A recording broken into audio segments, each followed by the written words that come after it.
নমস্কার বন্ধুরা, আপনারা সবাই কেমন আছেন? আশা করি ভালো আছেন। আজকে আমরা বানাতে চলেছি চাউমিন মাংস।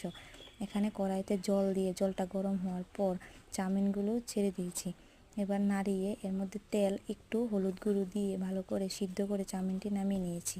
এবার কড়াইতে তেল গরম করে এর মধ্যে পেঁয়াজ কুচি একটু লঙ্কা কুচি দিয়ে ভালো করে নাড়িয়ে নেব।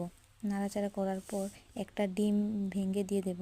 তারপর আবারও একটু নাড়িয়ে নেব, নিয়ে স্বাদ মতন লবণ, চাউমিন মশলা দিয়ে আবারও নাড়াচাড়া করে তার মধ্যে চাউমিনগুলি দিয়ে দিয়েছি, দিয়ে একটু সসও দিয়ে দিয়েছি, দিয়ে ভালো করে আবারও নাড়িয়ে চাড়িয়ে নামিয়ে নেব।